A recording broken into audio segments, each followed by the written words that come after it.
This is an outline of the Anglo Saxon social system. So obviously you've got a hierarchy. At the top of the hierarchy is the king. He owns all the land, controls everything and everyone on that land.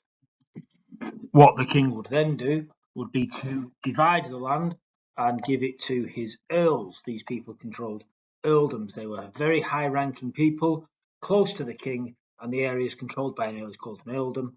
And sometimes earls could even be so powerful during the Anglo-Saxon period that they could challenge the king.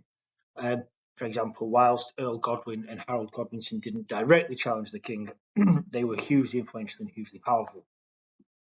Below that, you've got the Thanes. They were local lords, so they controlled a smaller area of land given to them by the earls or lent to them by the earls. They were the warrior class of Anglo-Saxon England, and there were between 4,000 and 5,000 of them in the country. Beneath that, you've got churls. These were peasants who had a little bit more income than others and therefore were free to work for another lord. They could leave the land they worked on if they were unhappy with the conditions and move to land elsewhere. Beneath that, you have the peasants who rented small lands who rent small strips of land to work on for themselves and for their family. It was easy for them to lose the land if they didn't work hard enough, because you work the land for yourself but also have to give to the lord of the land. Beneath that, in the Anglo-Saxon hierarchy, you also had slaves who have no rights and make up about 10% of the Anglo-Saxon population. What you also get in the Anglo-Saxon period is social mobility. So you could rise up through the hierarchy or you could go down through the hierarchy. You know, some people even selling themselves into slavery when they had no money. What's important is, whilst this is a hierarchy, it is not the feudal system. Okay, it's a different hierarchy. It does not become the feudal system until William I takes over, and we'll look at how he changes this system to increase the power of the king for his benefit. Okay, so for now that's the hierarchy, but it's not the feudal system.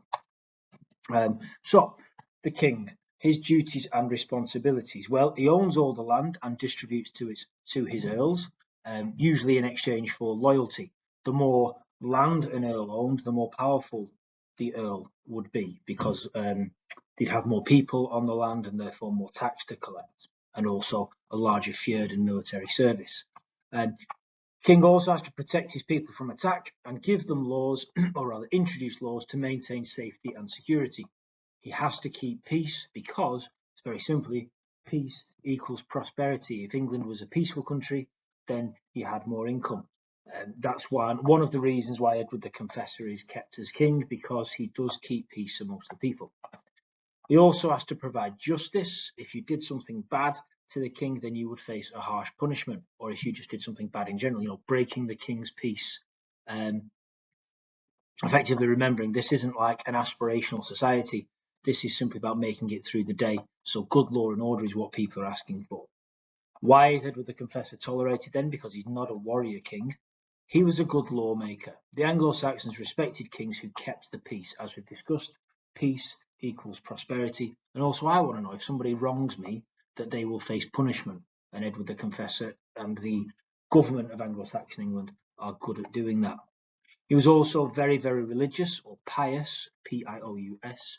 Anglo-Saxon kings believed that they had a direct link to God, and people believed that a worthy king would bring God's blessing to the country, and that God would guide his actions. So in summary, Edward the Confessor's power comes from his piety, his piousness, his religiousness.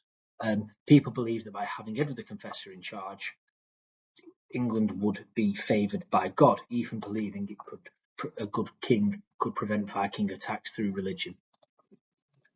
What limitations did the king have?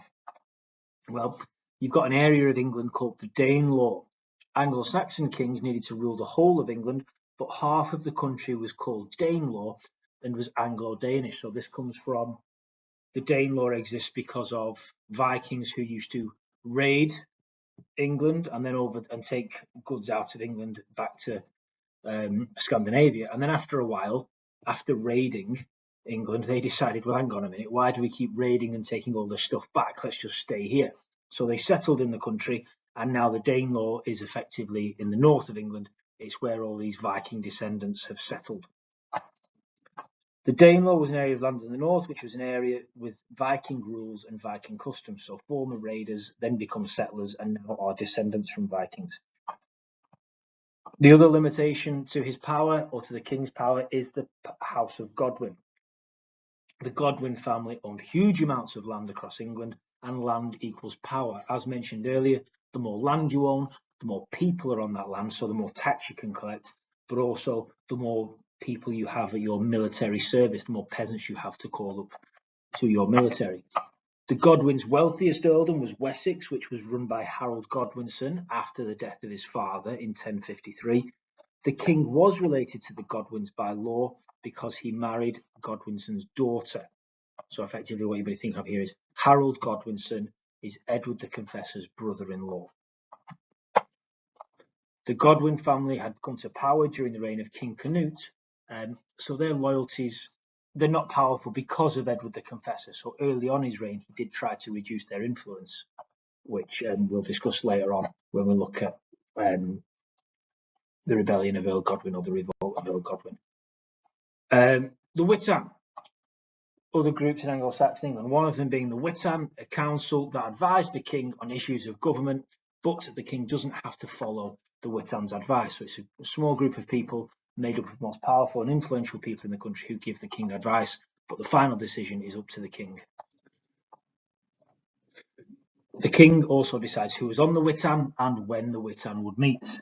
It was made up of the most important aristocrats, royal blood, influential people, powerful people of England, earls and archbishops. So there you can see already the power of the church coming through. Speaking of the church, massively influential in Anglo-Saxon society. It was concrete, it was real, heaven and hell existed as far as they are concerned. So members of the church were on the Witan as the king's advisors, giving them influence over political figures as well as peasants. Bishops controlled bishoprics or dioceses, which were groups of churches. The church had not yet had reforms which had reached the rest of Europe and was therefore outdated and backwards. So the Anglo-Saxon church was considered far, far behind the rest of Europe. It hasn't had reforms. Priests were getting married. They were engaging in simony, which is the selling of religious positions in exchange for money. They were also indulging in Polymi, which is having more than one church position and effectively getting paid twice. So it's corrupt and backwards. The clergy were supposed to live a life devoted to God, but they didn't. They were often just ordinary members of the community, not well educated, couldn't read Latin, and even getting married. The reason that's important is obviously when William of Normandy takes over, he's going to introduce massive reforms with Lanfranc to bring that up to date. So that's what the Anglo-Saxon church is like at the time. Bishops competed to control more dioceses, that's called pluralism, as mentioned earlier, and also sold influential church positions in exchange for money. The name for this is simony. So you've got two things there: pluralism, which is trying to control more than one area, because that way you get paid for more than one, don't you? It's a form of corruption. And also selling church positions in exchange for money, and that's called simony. The church also collects a tax called the tithe, which is used to support the church. Another feature of Anglo-Saxon society is the fyrd. They simply are a peasant army who arrive to fight with whatever they can find. They'll be important later on when you look at the Battle of Stamford Bridge. So they are a peasant army who owe the king military service in exchange for being allowed to live on the king's land. So the general fyrd are men gathered to fight inside their local area, and the select fyrd were gathered men to fight anywhere in England.